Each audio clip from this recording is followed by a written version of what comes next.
My name is Anthony Stephen, and the night I turned 70 years old, my children handed me a bill instead of a birthday card. Looking back now, I realize the dinner was never meant to celebrate me. The celebration was only bait. The real purpose was hidden inside a white envelope waiting at the center of the table.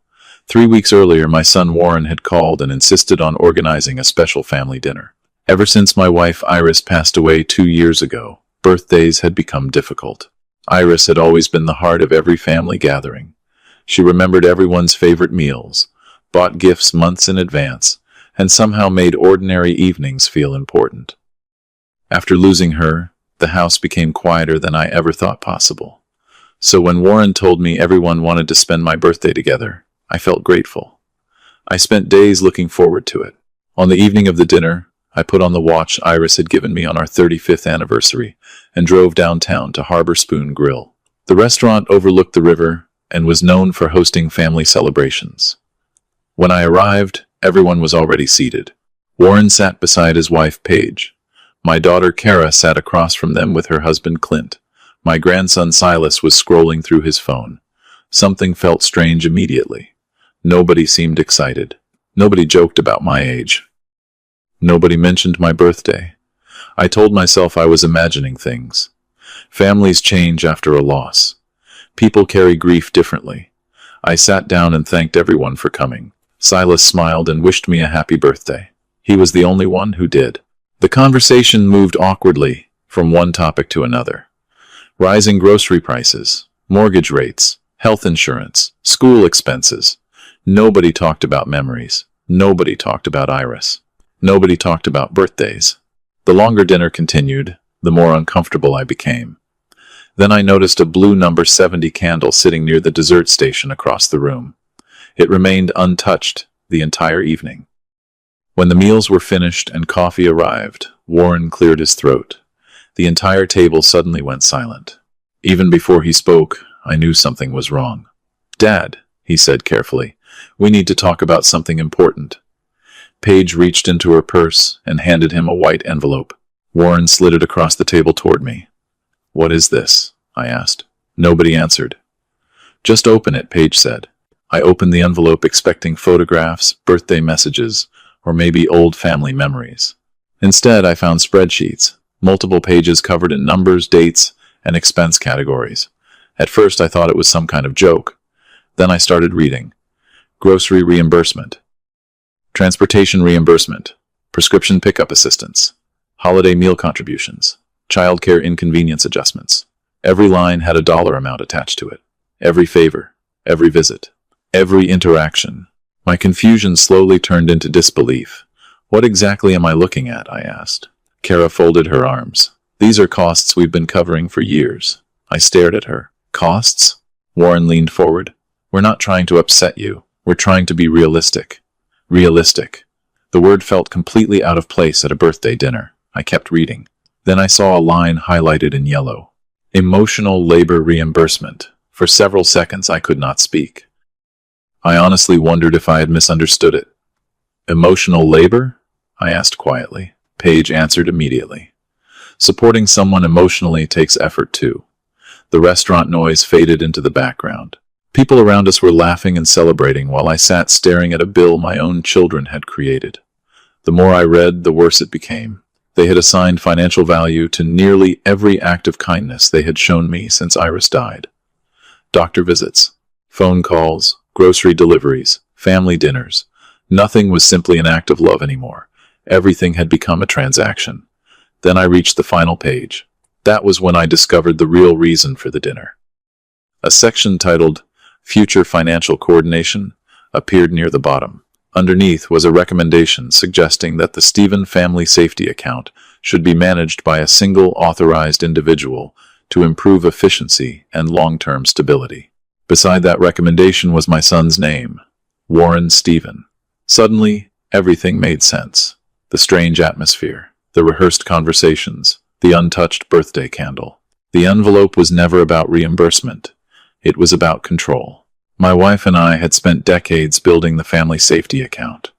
It was created for emergencies, medical bills, job losses, unexpected hardships.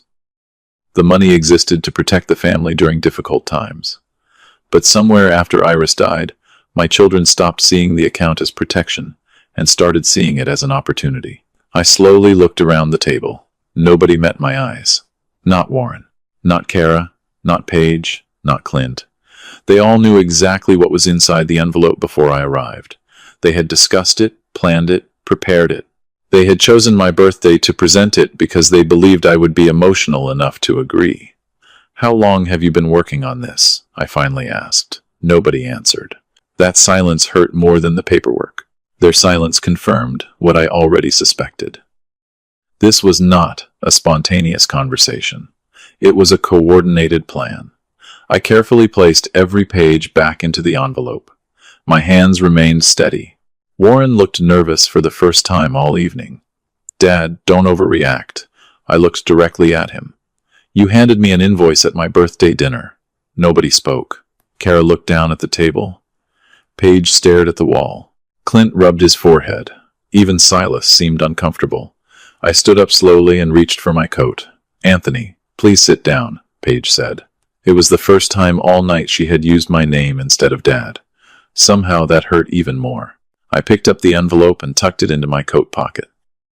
As I turned toward the exit, I realized something that sent a chill through my chest. My children were not worried about losing me. They were worried about losing access to something I controlled. Outside, cold Wisconsin air hit my face as I walked toward the parking lot. Behind me, nobody followed. Nobody called my name. Nobody apologized. Standing alone beneath the parking lot lights, I looked back through the restaurant window and saw my family still sitting around the table. The blue birthday candle remained untouched. That was the moment I understood the truth. My birthday dinner had never been about celebrating 70 years of my life. It had been the opening move in a plan that would eventually force me to question whether my own children saw me as a father or simply as the final obstacle standing between them and my money. I did not sleep much after the birthday dinner. Long after midnight, I sat alone at my kitchen table with the white envelope beside a cold cup of coffee. The house felt larger than usual. Ever since Iris died, silence had become a permanent resident here. But that night felt different. The silence was heavier. It carried questions I could not answer. How had my children reached a point where they could place a price tag on love? How had a family dinner turned into a financial presentation? I stared at the envelope for a long time before finally putting it aside. Deep down, I already knew the bill was not the real problem. The bill was only a symptom of something that had been growing for years.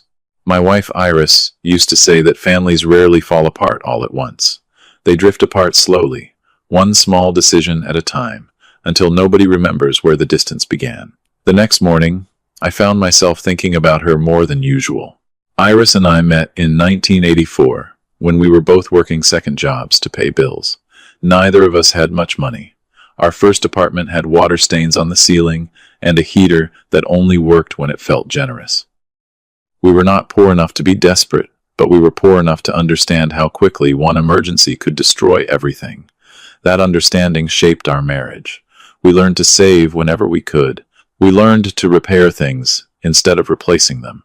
Most importantly, we learned that financial security was not about wealth. It was about breathing room when life became difficult. In 1997, that lesson became personal.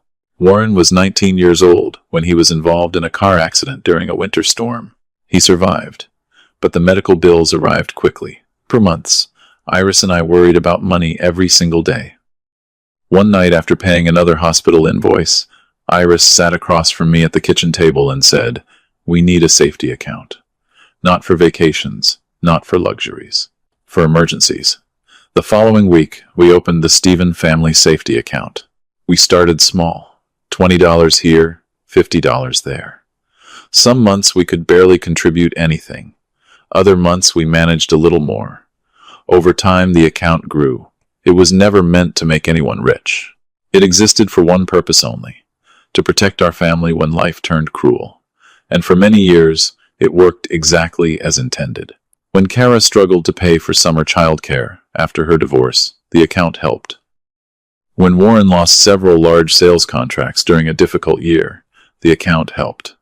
When Silas needed a laptop for school, the account helped again. Every withdrawal had a purpose. Every dollar solved a genuine problem.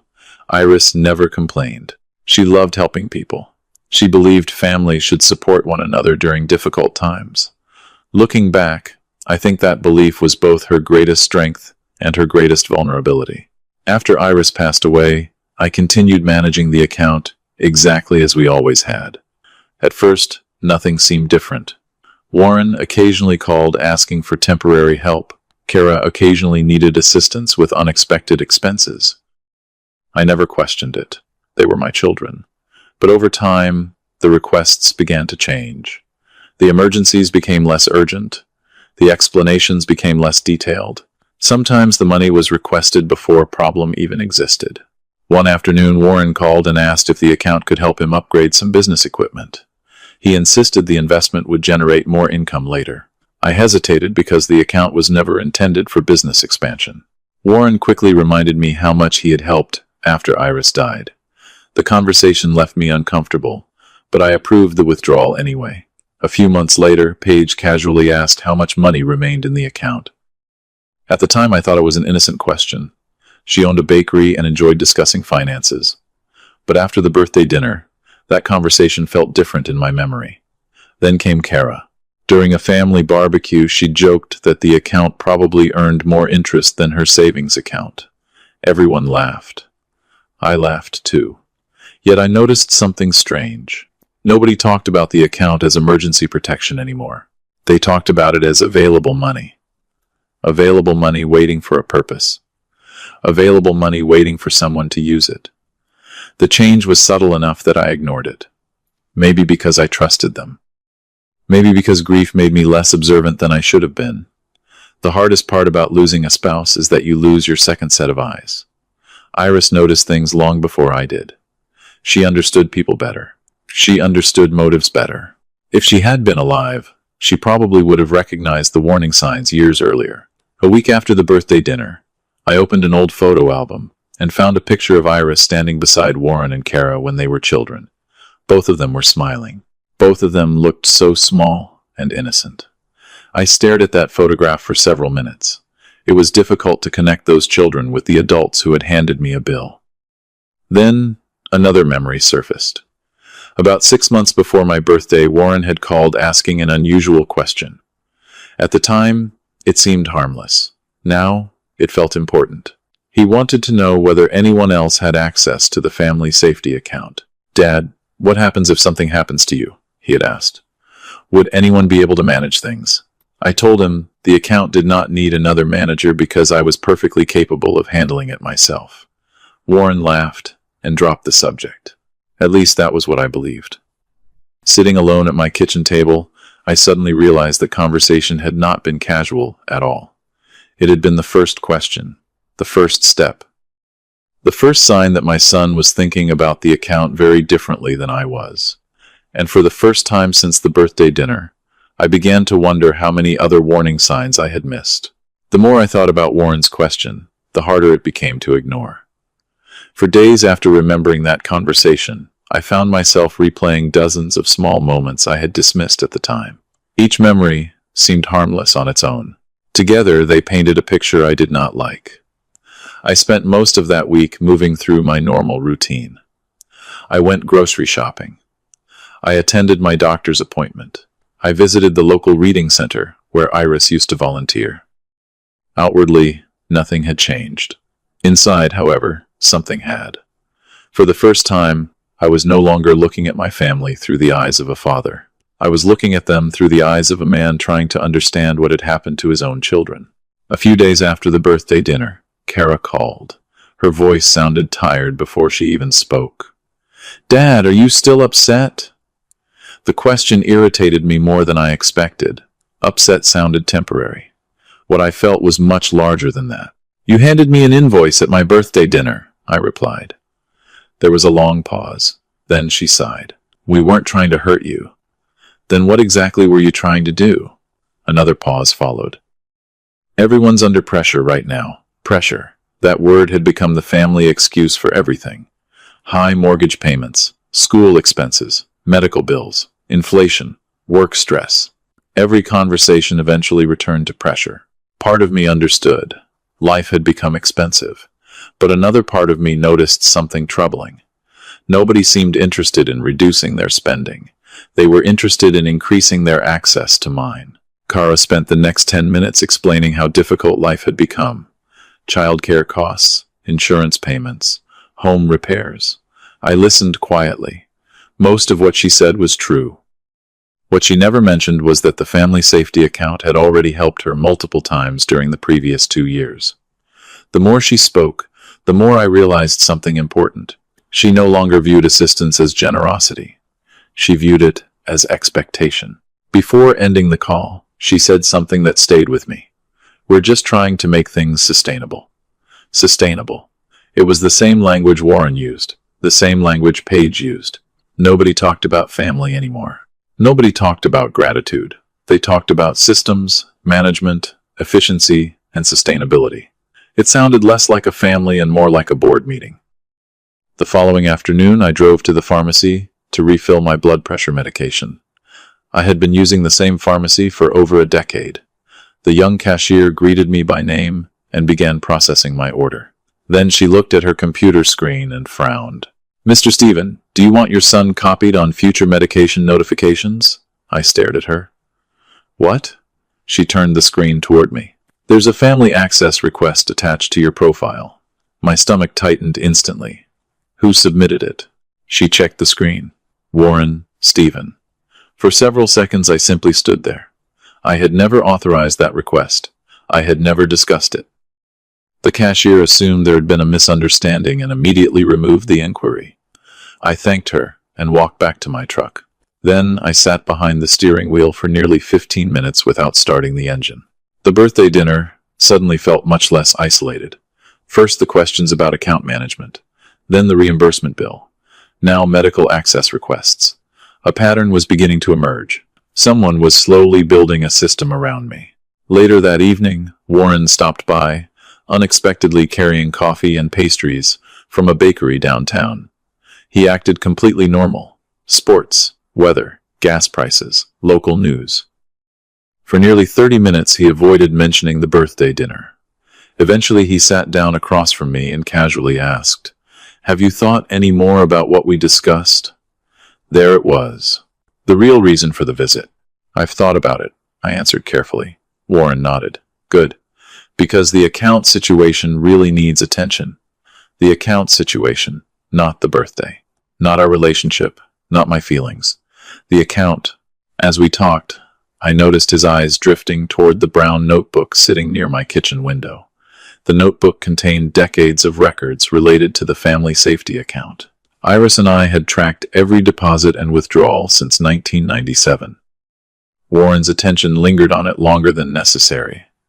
Before leaving, he said something that bothered me all night. "You know, Dad, it would be easier if someone helped manage things." "Easier for who?" I wanted to ask. Instead, I simply nodded. After he left, I opened the notebook and began reviewing old entries. At first, I was only looking for reassurance. I wanted proof that I was overthinking everything. Instead, I found myself noticing details I had ignored before. The frequency of withdrawal requests had increased dramatically after Iris died. The amounts had gradually become larger. More importantly, the reasons had become less urgent. Genuine emergencies were being replaced by convenience. Around midnight, I closed the notebook and stared out the kitchen window. Rain tapped softly against the glass. For the first time since losing Iris, I wished she were sitting across from me to tell me what she saw, because I was beginning to suspect something that frightened me. The birthday dinner was not the beginning of the problem. It was simply the moment the problem became visible. And if that was true, then the people I loved had been moving toward this confrontation for much longer than I realized. Over the next several days, I stopped trying to convince myself that everything was a misunderstanding. The pharmacy request, the birthday invoice, the questions about account access, none of them felt accidental anymore. Still, I wanted proof before I judged my own children. I spent 32 years helping students navigate financial aid paperwork. Experience had taught me one simple lesson. People lie, but paperwork usually tells the truth. That Saturday morning, I loaded several boxes of old books into my truck and drove to St. Vincent thrift store. Iris and I had donated there for years. The store smelled exactly the same as always, a mixture of old paper, dust, and donated winter coats. Volunteers moved between shelves sorting household items while a small radio played softly near the register. Standing behind the counter was Mavis Trent. Mavis had spent most of her retirement helping local charities manage their finances. She was the kind of woman who noticed details other people missed. The moment she saw me, her expression changed. It was subtle, but I noticed it immediately. "Anthony," she said carefully, "do you have a minute?" My stomach tightened. People only ask that question when they have something uncomfortable to say. We stepped into a storage area behind the sales floor. Mavis folded her arms and looked at me for several seconds before speaking. "I almost called you after your birthday dinner." A cold feeling moved through my chest. "How do you know about my birthday dinner?" Mavis hesitated. "Paige was here last week." I immediately paid attention. "What about Paige?" "She used our office printer." That answer seemed harmless until Mavis continued. "She printed a lot of documents." "What kind of documents?" Mavis walked to a nearby filing cabinet and opened a folder. Then she handed me several pages. The moment I looked down, my heart sank. Charts, spreadsheets, expense reports, the same style as the documents inside the birthday envelope. She called it an intervention packet, Mavis said quietly. Intervention packet. Not birthday materials, not family discussion notes. Intervention packet. I slowly turned the pages. Every document had been professionally prepared. Expense summaries, financial projections, future account management recommendations, talking points, suggested responses. The deeper I looked, the worse it became. One page contained instructions for handling objections. Another included strategies for redirecting emotional reactions back toward financial discussions. They had not prepared for a conversation. They had prepared for resistance. "How many copies did she print?" I asked. "At least 4. 4 copies. That meant Warren had one. Kara probably had one. Paige had one. Maybe Clint." Suddenly, the silence at the restaurant made sense. Nobody had looked surprised, because nobody was surprised. They had all seen the presentation beforehand. Mavis reached into the folder again and handed me another page. This was left near the printer. I looked down. The title read, "Projected Account Stabilization After Transfer." My eyes moved slowly across the page. Future spending categories, withdrawal limits, budget allocations, oversight recommendations. Then I noticed a highlighted section. Reduced elder discretionary spending. I read the words twice, then a third time. Reduced elder discretionary spending. It sounded less like family planning and more like institutional management. Suddenly, I was no longer reading documents about money. I was reading documents about me. How much I should spend. How much freedom I should have. How much control I should keep. Mavis pointed toward a handwritten note attached to the back of one page. "Read that." The note was written in Paige's handwriting. "If he gets emotional, stay calm and redirect back to the numbers." I stared at the sentence for several seconds. My daughter-in-law had prepared instructions for handling me the same way customer service departments handle difficult clients. The realization hit harder than the birthday invoice. The bill had been humiliating. This was calculated. For the first time, I began to understand how much planning had gone into that dinner. Warren had not simply brought an envelope. They had built an entire strategy around it. "There's more," Mavis said quietly. She handed me a yellow sticky note. 7 words were written across the center. "Dad never notices small charges anyway." I recognized Paige's handwriting immediately. A chill ran through my body. Small charges. Suddenly, dozens of memories surfaced. Requests for minor withdrawals. Small reimbursements. Temporary loans.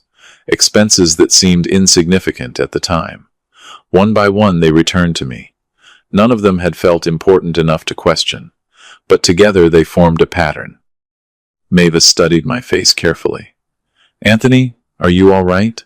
I nodded, although I wasn't sure that was true anymore. "I think so." The truth was far more complicated. I was angry. hurt, embarrassed. But beneath all of those emotions was something else. Clarity. For the first time since the birthday dinner, I could see the situation clearly. My children had not gathered because they were frustrated. They had gathered because they believed they had prepared enough evidence to pressure me into surrendering control. The invoice was never the objective. The account was. I carefully folded the documents and placed them inside my coat. Then I thanked Mavis and walked back toward the front of the store. Outside, the afternoon sky was turning gray. Rain clouds gathered above the city. As I climbed into my truck, I thought about the untouched birthday candle sitting on my kitchen table. Until now, I had believed the dinner failed because my family had forgotten what birthdays were supposed to mean. I realized I had been wrong. They had not forgotten. They had deliberately replaced the celebration with a presentation. The birthday had not been ruined by accident. It had been sacrificed on purpose. As I started the engine, another question entered my mind. If they had spent weeks preparing the intervention packet, then how long had they been preparing everything else? And for the first time, I decided it was no longer enough to wonder. I needed answers. I spent the entire drive home thinking about the yellow sticky note. Dad never notices small charges anyway. Out of everything Mavis had shown me, those 7 words bothered me the most. The intervention packet was cruel, but it was honest about its purpose. The sticky note revealed something deeper. It revealed confidence. Confidence that nobody would question what was happening. Confidence that I would continue trusting people who had already stopped trusting me. By the time I pulled into my driveway, I knew I could no longer rely on memory. If I wanted answers, I needed facts. That evening, I carried the brown notebook from the kitchen shelf to the dining room table. The notebook had been part of our lives since 1997. Every deposit, every withdrawal, every emergency, every repayment was recorded in Iris's careful handwriting or my own. We never imagined it would one day become evidence. I opened the first few pages and found entries from nearly 3 decades earlier. Hospital bills after Warren's accident, child care assistance for Kara, emergency home repairs, temporary unemployment support. Reading those old records reminded me why the account existed. Every dollar had once been tied to a genuine crisis. Nobody treated the account casually. Nobody viewed it as free money. People borrowed from it reluctantly because they understood it represented years of sacrifice. As the hours passed, I moved closer to the present. The pattern changed gradually. Around the time Iris became ill, withdrawal requests started increasing. At first, the reasons still made sense. Medical expenses, temporary cash shortages, school supplies. Then the explanations became broader. Business opportunities, temporary investments, lifestyle adjustments, family needs. The wording became less specific, while the amounts became larger. Near midnight, I spread several years of bank statements across the table and began comparing them with the notebook. That was when I found the first withdrawal that truly bothered me. $482. Resort deposit. I stared at the transaction for a long time. I remembered that conversation. Warren had described it as a family emergency, involving unexpected expenses. According to the statement, the money helped pay for a weekend resort reservation. I kept digging. One transaction led to another. $1,260 for commercial bakery equipment connected to Paige's business. $740 for audio equipment, subscription renewals, travel expenses, entertainment purchases. None of them qualified as emergencies. Individually, the amounts were manageable. Together, they told a very different story. I leaned back in my chair and closed my eyes. For years, I had believed I was helping my family survive difficult situations. Now, I was beginning to realize I had also been helping them avoid consequences. Every time a financial problem appeared, the family safety account quietly absorbed the impact. Nobody had to make difficult choices because the account existed.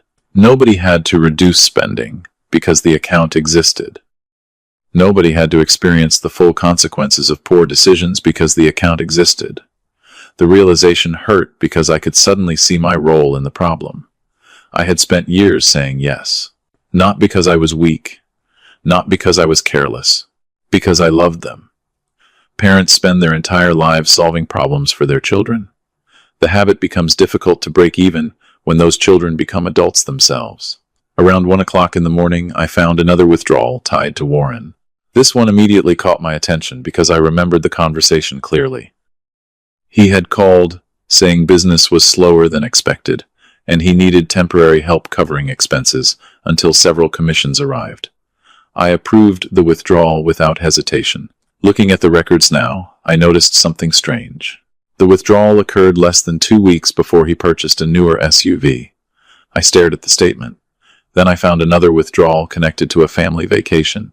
Then another connected to home renovations. Piece by piece, a disturbing picture began to emerge. Warren was not using emergency money to survive hardship. He was using emergency money to maintain a lifestyle. At some point during the investigation, I stopped feeling angry and started feeling tired. Deeply tired. The emotional energy required to question your own children is difficult to explain. Every discovery creates two competing voices. One voice points at the evidence. The other desperately searches for an excuse. I spent hours arguing with myself. Maybe there was another explanation. Maybe the statements were misleading. Maybe I was becoming suspicious because of the birthday dinner. Then I remembered Paige's note. Dad never notices small charges anyway. That sentence destroyed most of my remaining doubt. People do not write notes like that when they are acting in good faith. Shortly before sunrise, I reached the most recent statements. The numbers shocked me. Over the previous 2 years, the pace of withdrawals had accelerated dramatically. Not because emergencies had increased, because requests had become normalized. The account was no longer viewed as a last resort. It had become a resource everyone expected to remain available forever. I stood and walked into the kitchen. Rain tapped softly against the windows. The house felt cold. I poured a cup of coffee and stared at the photograph hanging above the counter. It showed Iris standing between Warren and Kara several years before her death. She looked happy, proud, confident that her family would continue protecting one another after she was gone. You saw something I missed, didn't you? I whispered. For a moment, I imagined what Iris would say if she were standing beside me. She would not focus on the money. She never cared much about money. She would focus on the behavior, the entitlement, the assumptions, the gradual shift from gratitude to expectation. Suddenly, another memory surfaced. A conversation from nearly a year earlier. Warren had asked how much interest the family safety account generated annually. At the time, I thought he was making casual conversation. Later, Paige asked whether the account could be invested more aggressively. Then Kara joked that the money was just sitting there doing nothing. None of those comments felt dangerous individually. Together, they sounded very different. They sounded like people discussing an asset they already considered partially theirs. I returned to the dining room and gathered the statements into neat stacks. The evidence was becoming impossible to ignore. The birthday dinner had not created the problem. The intervention packet had not created the problem. Those events were simply the first moments when the truth became visible. The real problem had been developing for years. And if the financial records were telling the truth, then the account was only one part of a much larger plan. Because people do not spend months preparing presentations, management proposals, and intervention packets, unless they believe something valuable is within reach. As the first sunlight appeared beyond the windows, I closed the notebook and made a decision. I was finished guessing. I was finished assuming. I was finished giving everyone the benefit of the doubt. The next step was simple. I needed to find out exactly how far Warren had gone behind my back. And deep down, I already suspected the answer was going to be worse than anything I had discovered so far. The morning after I decided to stop making excuses for everyone, I drove to Lakeview Community Credit Union. For nearly 3 decades, the Stephen family safety account had lived there. Iris trusted the institution because it was small enough to know its customers by name and large enough to protect what mattered. We had opened the account together in 1997. Back then, Warren was still a teenager. Kara still needed help with her homework. None of us imagined that one day I would walk through those same doors, trying to understand whether my own son had been preparing to take control of it. The credit union sat between a dry cleaner and a dentist office on an aging shopping plaza. Nothing about the building had changed in years. As I walked inside, a familiar receptionist greeted me and directed me toward Nora Pike's office. Nora had managed accounts there for almost as long as I could remember. She knew Iris. She knew our family. More importantly, she knew the history of the account. The moment she saw me enter, her expression softened. "Anthony," she said quietly, "please sit down." Something about her tone immediately told me she already knew why I was there. I closed the office door and placed several documents on her desk. The birthday invoice, the intervention packet, the sticky note Mavis had recovered. Nora studied the papers without surprise. That bothered me more than if she had reacted with shock. "You've seen things like this before?" I asked. Nora folded her hands. "Not exactly this. But I've seen families change when money becomes emotional." Emotional. The word almost made me laugh. The situation had moved far beyond emotions. "I need you to tell me something," I said. "Has Warren contacted the credit union about the family safety account?" For several seconds, Nora remained silent. Then she slowly nodded. My stomach tightened immediately. "How long ago?" "Several months. Several months. Not several days. Not after the birthday dinner. Several months." Suddenly, the timeline shifted in my mind. The intervention packet had not started the plan. The plan had started long before the packet existed. What exactly did he want? Nora opened a file on her computer. Initially, he requested general information about account continuity procedures. Continuity procedures? What happens if an elderly account holder becomes unable to manage finances independently? I stared at her. He was asking about me? Nora nodded carefully. He expressed concerns about long-term preparedness.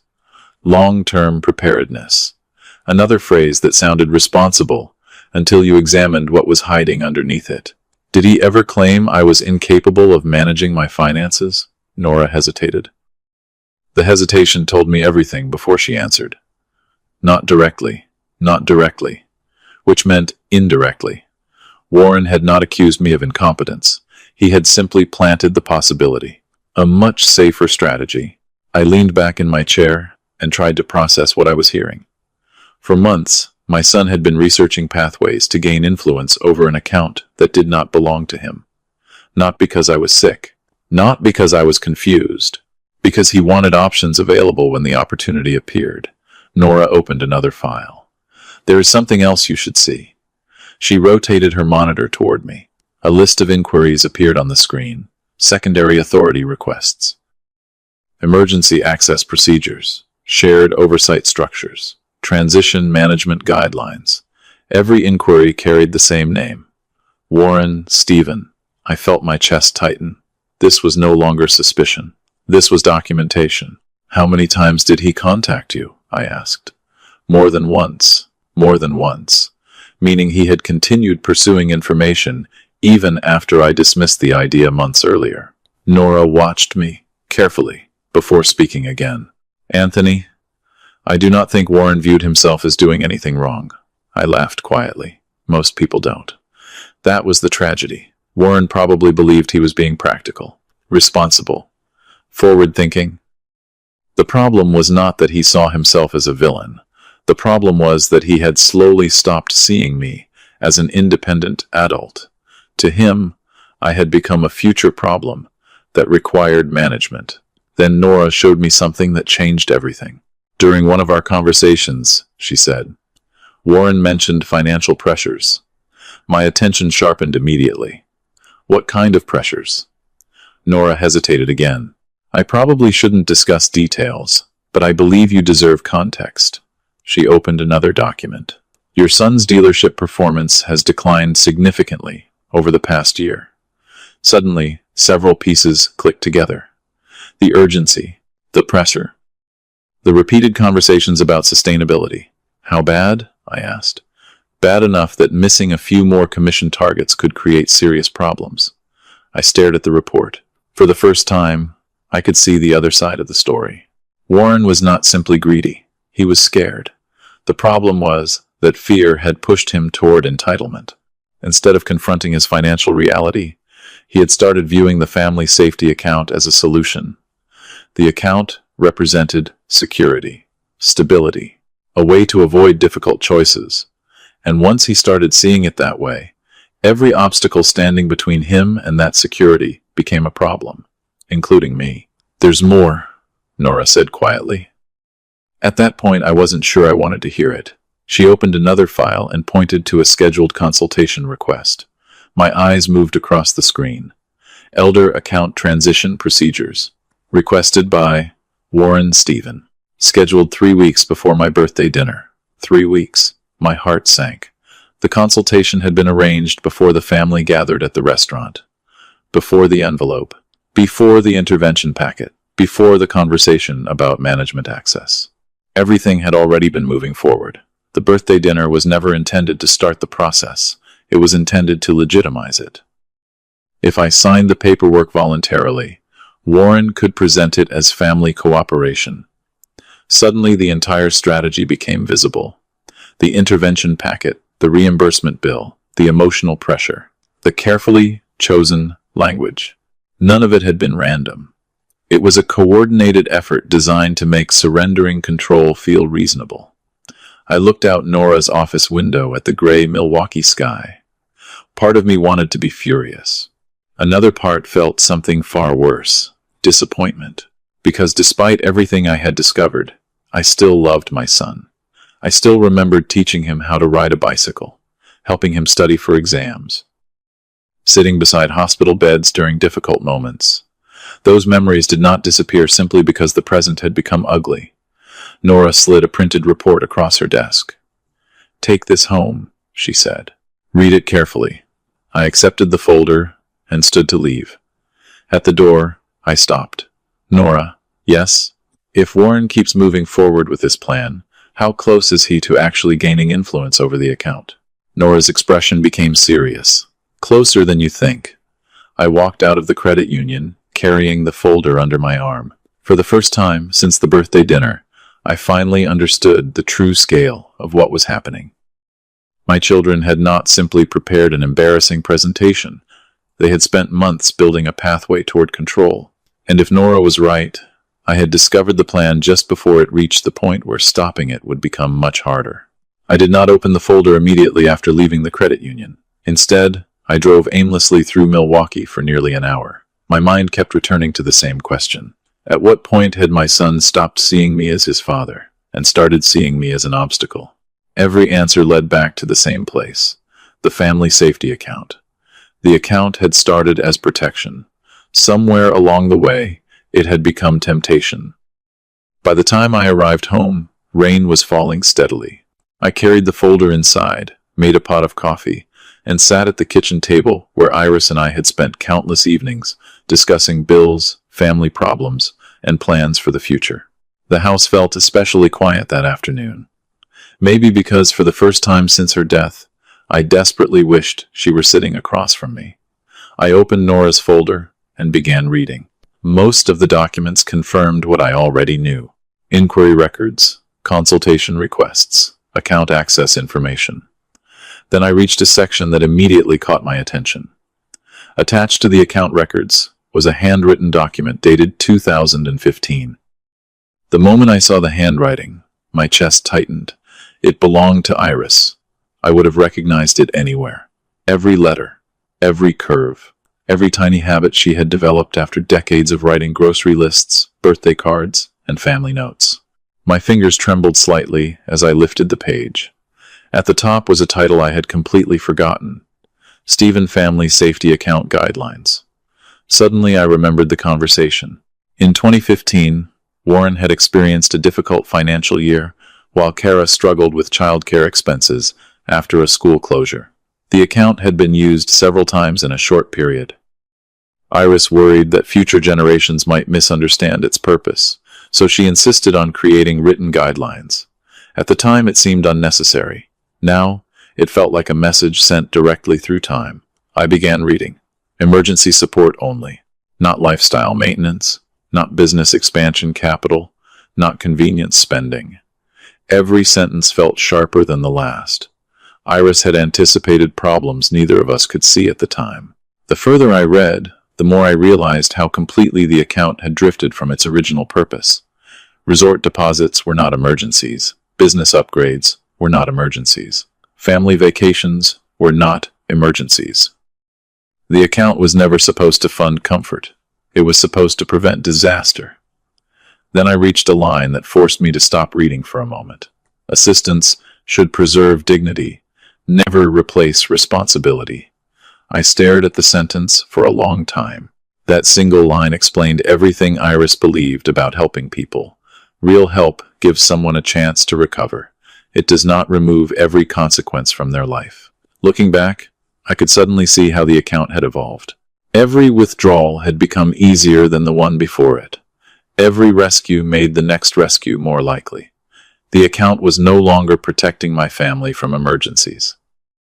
It was protecting them from accountability. I continued reading. Near the bottom of the page, another note appeared. This one had been written in smaller handwriting, almost as an afterthought. If this account ever becomes a source of entitlement instead of security, it has failed its purpose. I leaned back in my chair and closed my eyes. For years, I had focused on preserving the account because it represented Iris. Every deposit reminded me of her. Every record carried pieces of our shared history. But sitting there with her handwritten guidelines in front of me, I realized something important. The account itself was never the legacy. The principles behind it were. The account was only a tool. The values were the real inheritance. As the afternoon turned into evening, I found myself reading the document again and again. Each time, another memory surfaced. Iris refusing to buy something unnecessary because the money might help someone later. Iris spending hours helping a struggling neighbor without expecting anything in return. Iris reminding me that generosity without boundaries eventually creates resentment on both sides. She understood human nature better than I ever did. Then another discovery caught my attention. Attached to the guideline page was a summary showing account usage percentages over the previous 5 years. I studied the numbers carefully. Only 4% of withdrawals had directly benefited me. 4%. The rest had gone toward supporting children, grandchildren, businesses, repairs, and various family requests. Suddenly, the birthday invoice became even more absurd. They had accused me of taking too much from people who had already received the overwhelming majority of the account's support. For the first time since the restaurant dinner, anger finally began replacing confusion. Not explosive anger, quiet anger. The kind that grows when facts eliminate every remaining excuse. Around 7 that evening, my phone buzzed. It was Warren. I stared at the screen until the call stopped. A few seconds later, a text message appeared. Dad, we need to finish the continuity discussion. Continuity discussion. Even now, he could not bring himself to call it what it really was. Control. I placed the phone face down on the table and looked back at Iris's handwriting. Then, I noticed something I had somehow missed earlier. At the very bottom of the page, beneath all the guidelines and instructions, sat one final sentence. The ink was slightly faded, but still readable. If this account ever damages the dignity of the people it was created to protect, close it. I read the sentence 3 times. Close it. Not restructure it. Not transfer it. Not manage it differently. Close it. The simplicity of the instruction took my breath away. For years, I had assumed protecting the account was the responsible choice. Iris had reached a different conclusion. She understood that preserving dignity mattered more than preserving money. That realization changed something inside me. For the first time, I stopped asking how to save the account. Instead, I began asking a different question. If the account no longer served its original purpose, what should happen to the money? The answer did not arrive immediately. But for the first time since the birthday dinner, I felt clarity replacing uncertainty. Warren believed he was moving closer to control. He believed every meeting, every document, and every pressure tactic was bringing him closer to victory. What he did not know was that the rules of the game had just changed. And the person who changed them was not me. It was Iris, years before any of us realized this day would come. For the next few days, I carried Iris's handwritten guideline page everywhere. It stayed folded inside my coat pocket whenever I left the house and rested beside my bed at night. Every time doubt crept into my mind, I read the final sentence again. If this account ever damages the dignity of the people it was created to protect, close it. The words gave me comfort, but they did not answer every question. I still did not know how far Warren and the others were willing to go. I still did not know what had been said behind closed doors. Most importantly, I still did not know whether my children genuinely believed they were helping me, or whether they simply wanted the money. That answer arrived unexpectedly on a Tuesday evening. Around 6 o'clock, someone knocked on my front door. When I opened it, I found Silas standing there holding his backpack against his chest. He looked nervous. Not the kind of nervous teenagers feel when they get caught doing something stupid. This was different. He looked like someone carrying a secret that had become too heavy to keep. "Hey, Grandpa," he said quietly. "Can I come in?" "Of course." We sat in the kitchen where Iris and I used to drink coffee every morning. I made him hot chocolate, even though he always claimed he was too old for it. For several minutes, neither of us spoke. Finally, Silas stared down at his mug and said, "Mom's mad at me." I frowned. "Why?" He hesitated. "Because I didn't delete something." Every instinct in my body immediately told me this conversation mattered. "Delete what?" Silas slowly reached into his pocket and placed his phone on the table. "A video." The room suddenly felt very quiet. "What kind of video?" He swallowed hard. "I recorded part of the conversation after you left the restaurant." My heart began beating faster. After I left the restaurant. After the birthday dinner. After the envelope. For several seconds, neither of us moved. Then Silas unlocked the phone and opened the recording.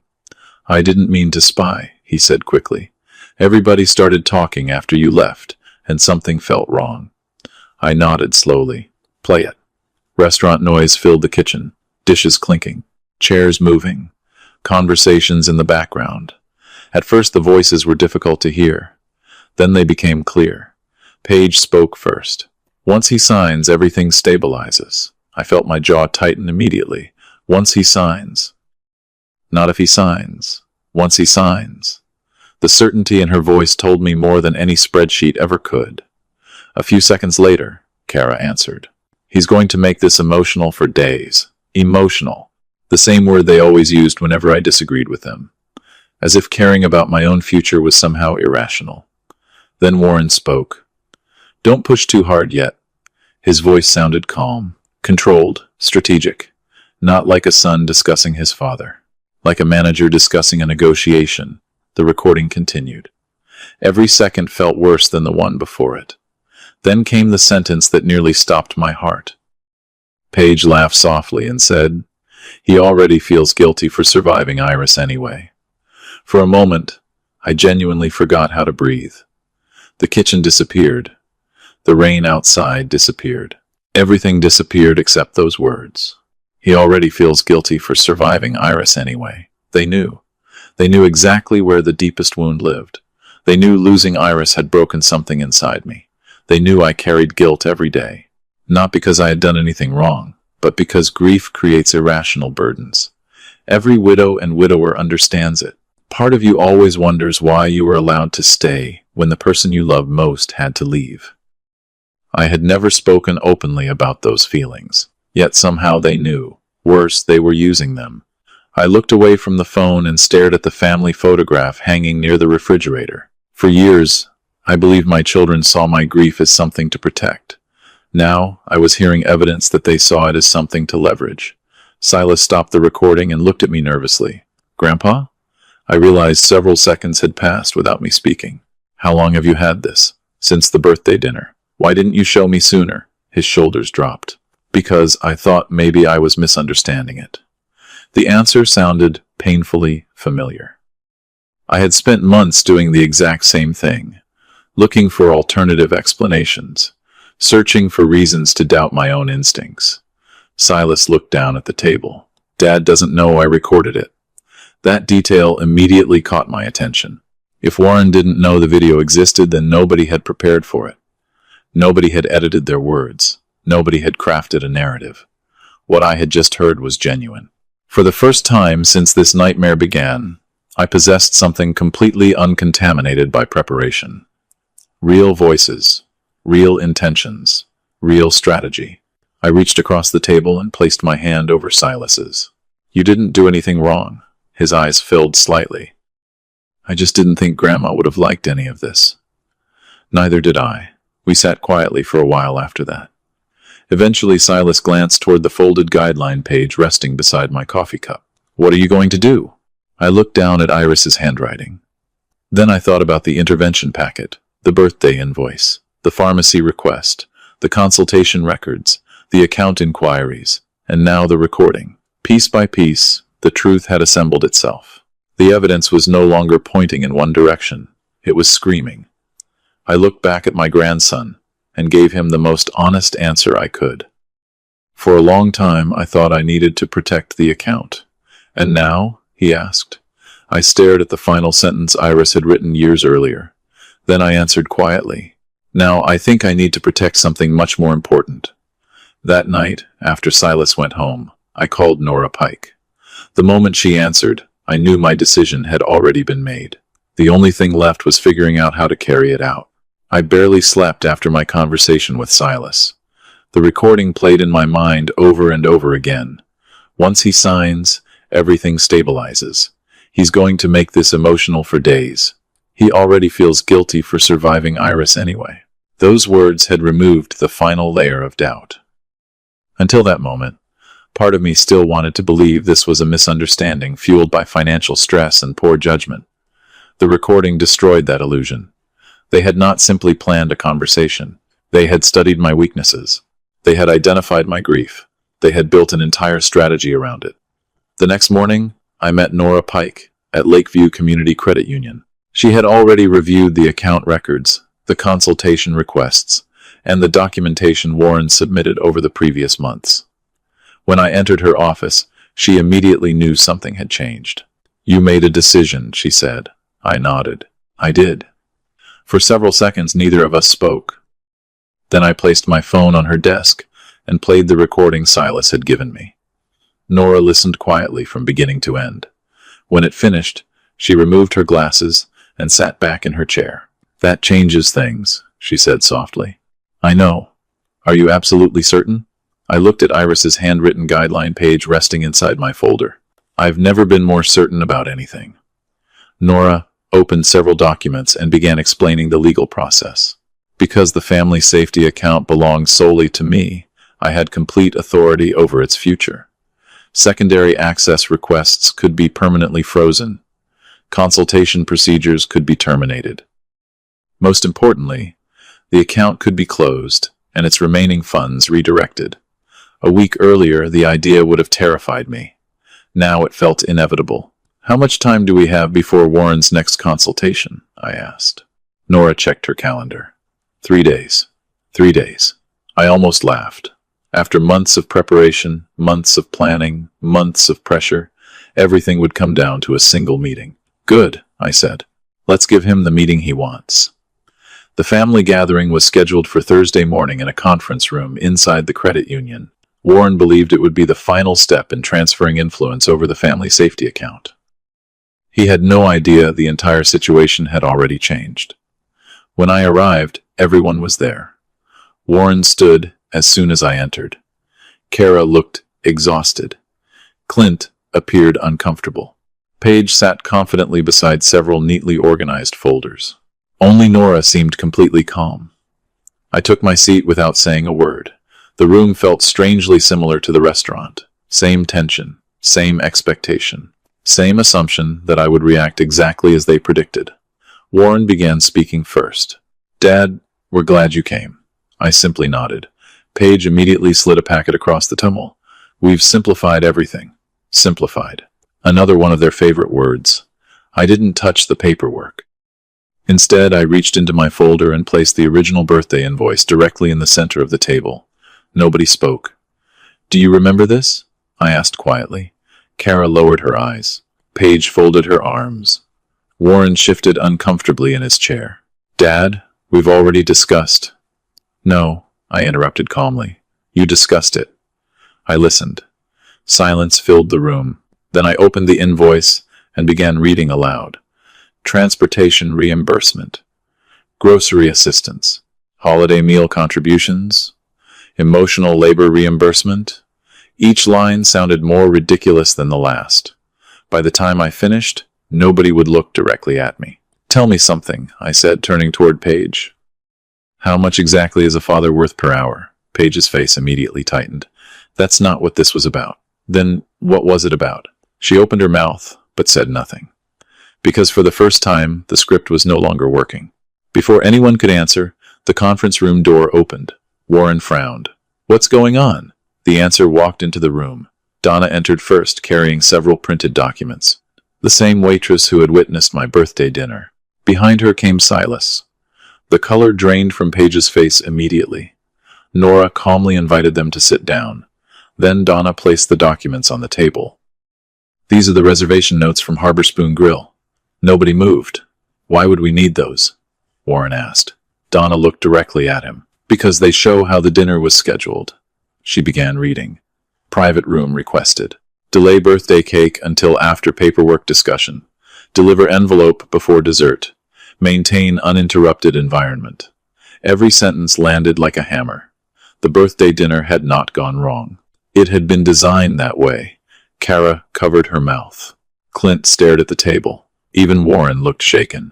Then Silas placed his phone in the center of the conference table. There's something else. Warren looked confused. What's that? Silas didn't answer. He simply pressed play. The recording filled the room. Once he signs, everything stabilizes. He's going to make this emotional for days. Don't push too hard yet. Then the final sentence arrived. He already feels guilty for surviving Iris anyway. Complete silence followed. No explanations. No arguments. No prepared responses. For the first time since this nightmare began, nobody knew what to say. The truth had finally entered the room. Warren stared at the table. Kara quietly cried. Paige looked furious rather than ashamed. That reaction told me everything I needed to know. She wasn't sorry the plan existed. She was angry it had failed. Nora opened another file. There is one final issue we need to address. Her professional tone instantly changed the atmosphere. She reviewed the consultation requests, the access inquiries, the management proposals, the account activity. Then she revealed the total amount connected to questionable withdrawals over recent years. The number hit the room like an explosion. Nobody expected it to be that large. Clint whispered a curse under his breath. Kara looked stunned. Warren closed his eyes. Business got bad, he said quietly. For the first time, his voice sounded honest. Not confident, not strategic, just tired. I know, I answered. He looked up, surprised. Then you understand? No, I said calmly. I understand why you were desperate. I don't understand why you believed desperation gave you permission. The room became silent again. That was the question nobody could answer. Fear explained their actions. It did not excuse them. I reached into my folder one final time and removed Iris's handwritten guideline page. Then I read the last sentence aloud. If this account ever damages the dignity of the people it was created to protect, close it. Nobody spoke. Because deep down, every person in that room knew exactly what was about to happen. I opened my banking application and looked directly at Warren. For months, you believed this account was the solution to your problems. My finger moved to the authorization settings. You believed control would create stability. I removed every pending access request, every management inquiry, every transition procedure. Then I looked at my son one last time. But this account stopped serving its purpose a long time ago. I selected the final option, transfer balance. The room went completely still. Nora checked her screen and quietly nodded. The Stephen family safety account is now permanently closed. No one spoke. No one moved. After nearly 30 years, the account was gone. And for the first time since my birthday dinner, I felt something I hadn't felt in months. Peace. Because the money was no longer the center of the story. The truth was. And finally, everyone in that room had been forced to face it. 6 months after the family safety account disappeared, Milwaukee finally began to thaw. Snow melted from sidewalks. Children returned to playgrounds. Neighbors started working in their yards again. Life moved forward the way it always does, whether people are ready or not. Looking back, Many people would probably assume the story ended the day I closed the account. They would be wrong. Closing the account was not the ending. It was the beginning of something none of us expected. The first few weeks were uncomfortable for everyone. Warren stopped calling. Kara barely responded to messages. Paige disappeared completely. Family gatherings became smaller and quieter. For a while, it felt as though the account had been the only thing holding everyone together. That realization hurt more than I wanted to admit. But as the months passed, something interesting happened. Without access to the family safety account, everyone was forced to confront reality. Warren sold his SUV and downsized several expenses he had avoided addressing for years. The process was painful, but it worked. For the first time in a long time, he started living within his actual income instead of relying on emergency money to bridge the gap. Paige reduced the bakery's expansion plans and focused on stabilizing the business she already had. Clint picked up additional freelance work. Kara began attending counseling sessions to deal with stress she had been carrying since Iris died. Nobody's life collapsed. Nobody became homeless. Nobody was destroyed. They simply adapted. And that taught me an important lesson. Sometimes helping people too much prevents them from discovering how strong they really are. Meanwhile, the money from the closed account began a completely different journey. A month after the meeting at the credit union, the Iris Stephen Learning Fund officially launched. The purpose was simple: provide opportunities for children facing obstacles their families could not solve alone. The first grants purchased new laptops for students at the community reading center where Iris used to volunteer. Then came transportation vouchers, literacy programs, music lessons, and educational scholarships. Small investments, small opportunities, small chances that could change the direction of a child's future. Every time I visited the center, I saw evidence that Iris's values were still alive. One afternoon, a young girl opened a backpack filled with school supplies purchased through the fund. She hugged it against her chest as if someone had handed her treasure. In that moment, I understood something I had missed for years. The account was finally doing exactly what Iris always intended. It was helping people without creating dependence. It was providing opportunity without demanding control. It was preserving dignity instead of threatening it. Silas became a regular visitor during those months. More than anyone else, he helped rebuild what remained of our family. He spent weekends volunteering at the reading center and interviewing people for a school documentary about his grandmother. Through him, conversations slowly started returning. Not conversations about money, conversations about life, about memories, about mistakes. One evening, nearly 5 months after the credit union meeting, Warren called and asked if we could have dinner together. Just the two of us. No presentations, no paperwork, no agendas. We met at a small diner near the river. For a while, we talked about ordinary things: baseball, weather, work. Then Warren put down his coffee cup and finally said what had been sitting between us for months. "I stopped seeing the account as yours." I looked at him without speaking. Somewhere along the way, he continued, "I convinced myself it belonged to the family. Then I convinced myself that meant I had a right to it." There was no excuse in his voice. No defense, no attempt to justify what happened, just honesty. For the first time in a very long time, I saw my son instead of a problem. "Fear makes people do strange things," I said quietly. "But fear doesn't remove responsibility." Warren nodded. "I know. It wasn't a perfect conversation. It didn't magically repair everything. Some damage takes years to heal, but it was a beginning. And sometimes beginnings are enough." On my 71st birthday, I returned to the reading center for a small celebration. Nothing elaborate, just volunteers, students, and a few family members. Near the end of the afternoon, Silas walked over carrying a cupcake. Stuck in the frosting was a blue candle shaped like the number 71.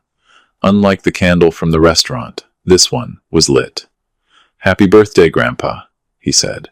For a moment, I couldn't speak. I simply stared at the small flame dancing above the cupcake. Then I smiled. Not because of the birthday, not because of the candle, because for the first time since Iris died, I felt something I thought I had lost forever: peace. Later that evening, after everyone left, I sat alone and reread the final note Iris had written years earlier.